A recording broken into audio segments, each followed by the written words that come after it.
Sometimes the enemy numbers are just too great for a simple soldier to take on, especially with different forces, but that doesn't mean the UNSC won't stand their ground.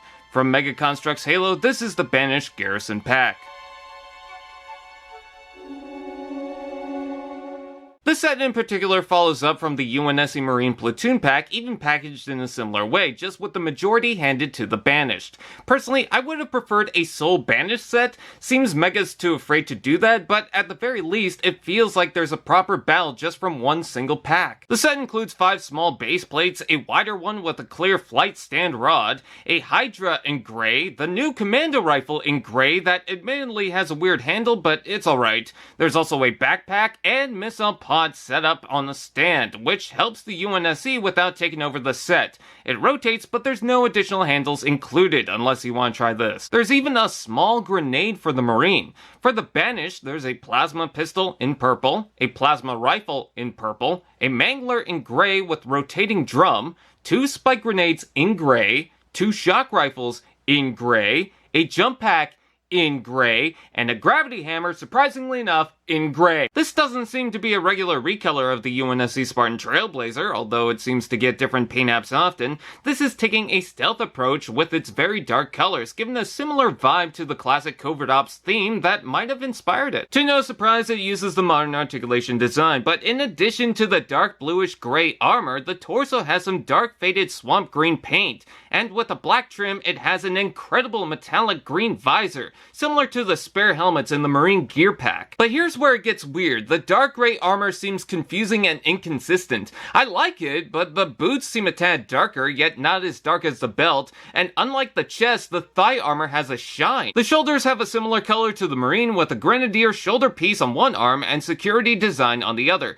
which seems to have the same gross green painted in that can go unnoticed. There's a dress code with the UNSC Marines in the Halo Infinite line, but that doesn't mean we can't get a bit rebellious. It's got the basics, same torso armor, same helmet, the shorter legs with foot rotation, even random picked shoulder pieces from a bin with ODST and commando design. The colors alternate from the norm, with green on the torso and brown for the shoulders. It's actually closer to the Halo Heroes Marine Sniper, but the undersuit is entirely metallic dark gray. You can remove it, but he's got a ninja inside, and those are scary! In addition, he gets the backpack, a leg strap where you can add the tiny grenade, and for the first time under the helmet, he has the face cover. I love these on the Marines, and it's so simple by design. It doesn't line up exactly with the visor, but it feels more real. I like that imperfection. Do you like the Halo Heroes Brute Chieftain? Well, you're gonna love this. Leading the pack is a super obvious and vibrant Brute Chieftain showboating in his pearl gold armor,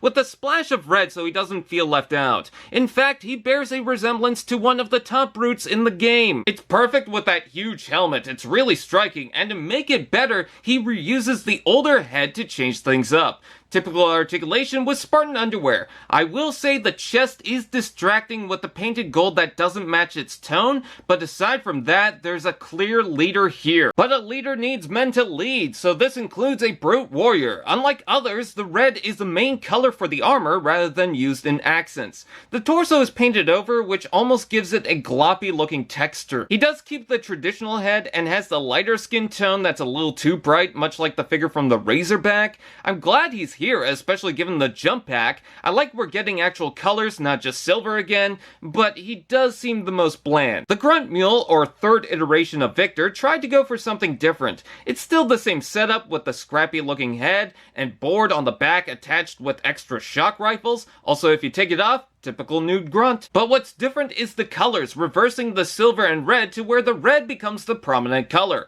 Honestly, I'm pretty glad about this. Oh, but this is what I love. The Elite Mercenary is always a win. I love the specific shaping, but the color combination here is something else. Instead of doing the red Elite again, this has a secondary color of silver that leads it more towards the Banished. Brilliant! The lower limbs and waist use it, and there's additional paint on the chest. Don't know if it's meant to look faded. Besides that, I love the slick style of the helmet. Red is always a good color here, and it's even better with the additional leg joint. I'm glad it does get to use the new hands as well with the 2 fingers from the Prophets, although I did find it made plugging the plasma rifle a tad tricky. This is a good band of figures. While I did think a full Banished set would be nice, the UNSC editions are a pleasant part of it. The one Brute is forgettable at worst, but it's still good. There's so much here I couldn't say no to. It makes for a good pack.